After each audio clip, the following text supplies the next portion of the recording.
purpose of council meetings is to do the city's business, including hearing from the community on items of concern. In order for us to hear from everyone and give due consideration to matters before the council, we must all endeavor to preserve the order and decorum of these meetings. To make sure the process is clear for everyone, I want to review some of the basic guidelines, which I hope will make everybody feel comfortable, welcome, respected, and safe at the meeting, and to also ensure that decorum is maintained for all of us. There are two opportunities for public participation. First, we have an opportunity for people to sign up for communication to briefly speak about any subjects they wish to address. These items must be scheduled in advance with the clerk's office. Second, people may sign up for public testimony on the first readings of resolutions and ordinances. If you sign up, your testimony must address the matter being considered at the time. Please state your name for the record. We do not need your address. If you're a lobbyist, please disclose that. And if you're here representing an organization, please identify the organization. Individuals have 3 minutes to testify unless otherwise stated. When you have 30 seconds left, the yellow light is going to light up, and when your time is done, the red light will come on. Conduct that disrupts the meeting, for example, shouting or interrupting others' testimony or interrupting during council deliberations, is not allowed. People who disrupt the meeting face ejection from the meeting. If there is a disruption, I will issue a warning. If there's any further disruption, anyone who is disrupting the meeting will be subject to ejection for the remainder of the meeting. Anyone who fails to leave the meeting after being ejected will be subject to arrest for trespass. If folks would like to show their support for something, a simple thumbs up is good. If you don't like something, a thumbs down works as well. Please no shouting out. Thank you, and let's get started. Carla with council communications. First item, please. Item number 85, request of Bridget Blackburn to address council regarding the impact of crime and vandalism has on business, employees, and clients in the Central East Side neighborhood. So, Carla, and I'll ask this of the presenters, as I look at this, are you all part of a group? Would you like to come up together, or would you like to come up individually? It's your call. Very good. Why don't you read all five, please, Carla? 86, request of Brent Carrington on behalf of the Central East Side Industrial District to address council regarding increase in crime and vandalism in the Buckman neighborhood. 87, request of Brooke Kavotic to address council regarding increase in crime in the Central East Side neighborhood. 88, request of Tamara Goldsmith to address council regarding help for businesses in the Central East Side neighborhood with vandalism, mental health resources, and homelessness. And 89, request of Emma Platt to address council regarding the impact of rising crime and vandalism has on businesses, employees, clients, and community in the Central East Side.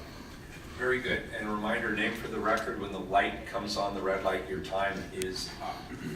Thank you.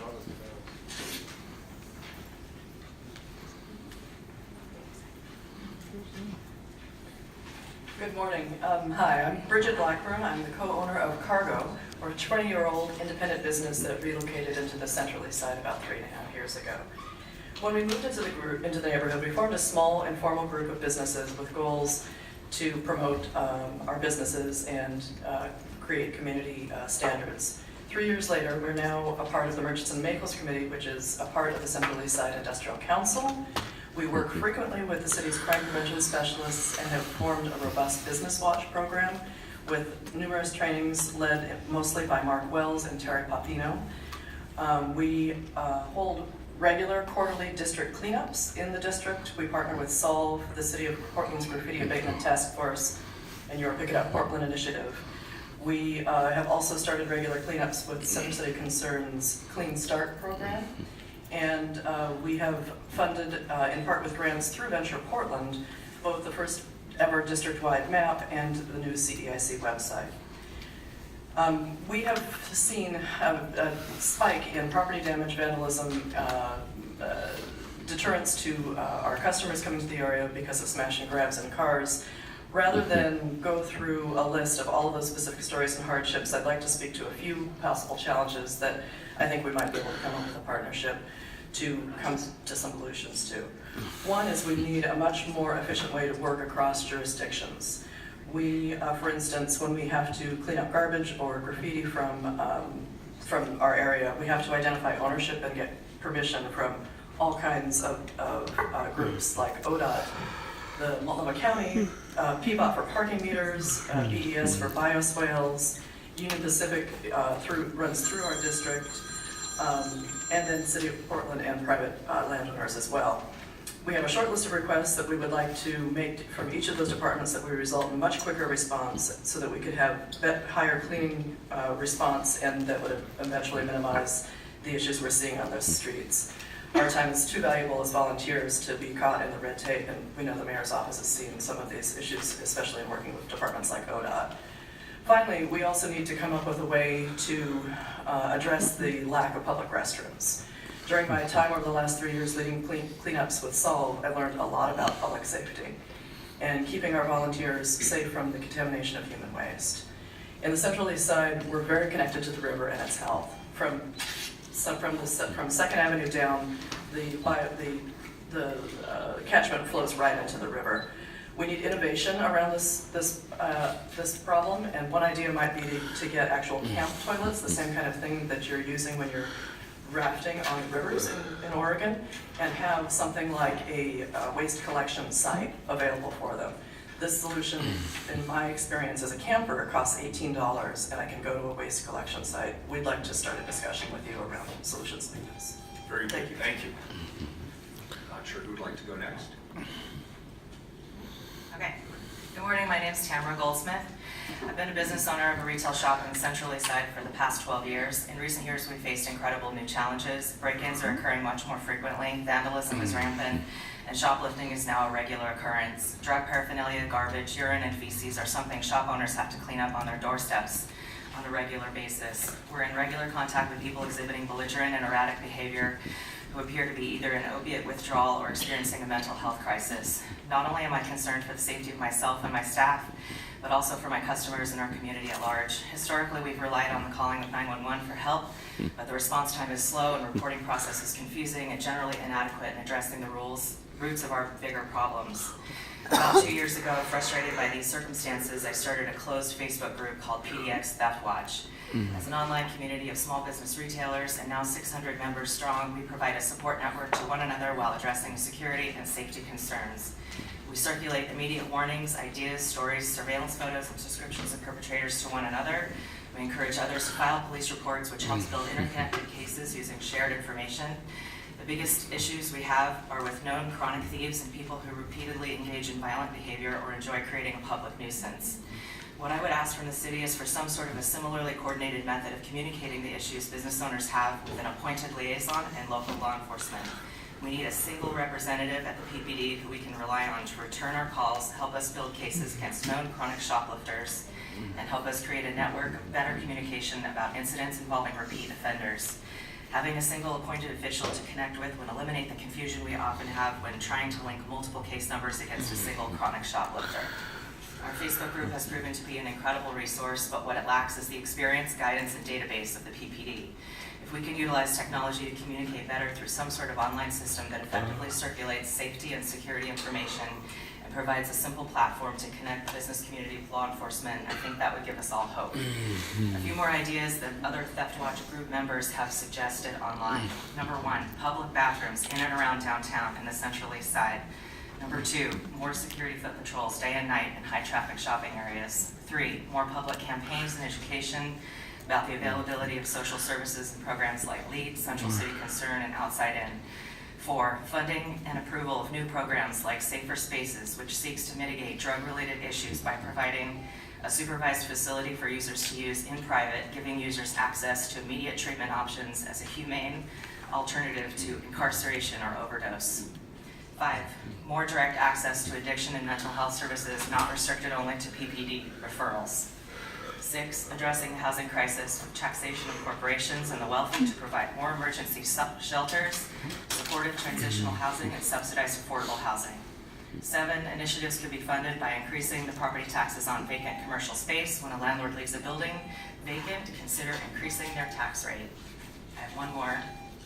Go last sentence. Consider increasing the punishments of repeat offenders, the frustration of being a victim of violent acts of aggression, theft, and vandalism, only to have assailants re-released the same day is unacceptable. Really appreciate your time and your service. Thank you for hearing me out. Thank you. Sure. Hi, my name is Brooke Dyer. Thank you for allowing me to speak. I turned that microphone on. Not super close, just on, yeah. I manage the Locust Building at 529 Southeast Grand. We're in the heart of the Central East Side. The Locust is a mixed-use building with 3 restaurants on the ground floor. My Father's Place restaurant, which has been there 40 years, Slow Bar 15, and Side Door 12. We're not new to the neighborhood.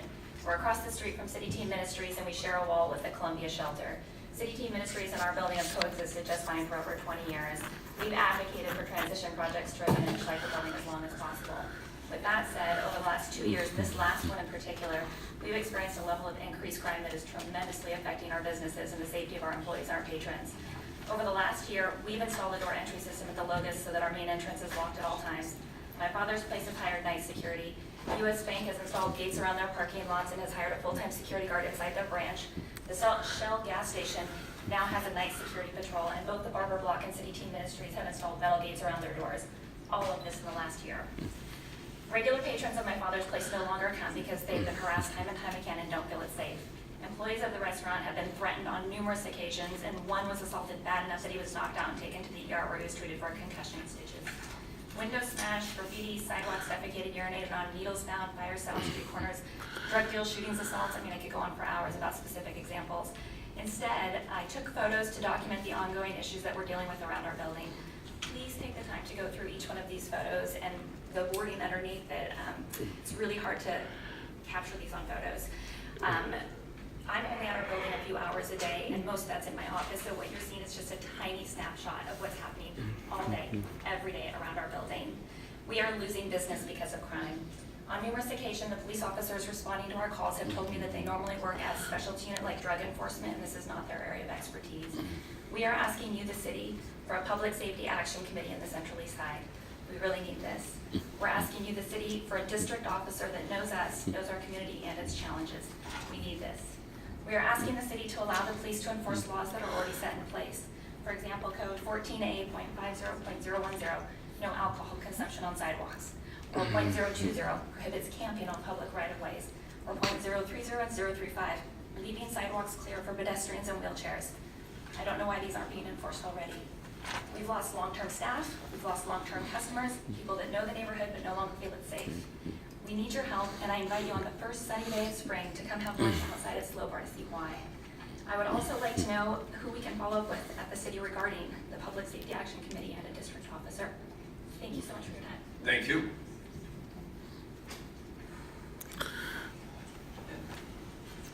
Brent Perry, president of Bremen Construction. We moved into the Central East Side in 2010. I don't know that I could say it much better than what these 3 ladies have said, so I will just reiterate the same story. Central East Side is a very important part of the city of Portland. It is the next growth area. I think everybody sitting here would acknowledge that. Let's treat it that way. Let's start enforcing the basic laws to make it a safe place for people to want to come to work. That's all. Thank you. Hi, I'm Kate Muir with the Central East Side Industrial Council, and Emma Paulette couldn't come because of a family emergency, so I'd like to request permission to... I will allow it in this circumstance. I want to start off by saying that we really appreciate the guidance that the city has given us recently in the process of setting up an ESD, and also Venture Portland to give us a grant to pursue this endeavor. This is a major volunteer and staff effort with over 300 signatures for us to get. So this is, we hope to achieve this by the end of spring and be here to talk to you about that then. We would love to continue partnering with the city and finding solutions to these livability issues. And I just have to say that ONI has been invaluable in this. A graffiti abatement, a crime prevention have been there when we need them. And so I really want you to consider really supporting these programs and even expanding them, and having a communications budget to let everybody in the city know about these resources is amazing. Also, we'd love to have community policing. We did have a CPAC committee, which I think was kind of what you talked about. I recently have been getting business owners in some problem areas together with police to talk about these issues. And it's very cathartic for the business owners, and it also helps them understand how to report things and what's going on with our police system. So I would like to really encourage more of that interaction with the police and business owners. I also, as we start in ESD, we don't want to be pushing this out into the neighborhoods, all the problems. And so we would love to work with you to find ways to empower other neighborhoods to be able to move ahead on these livability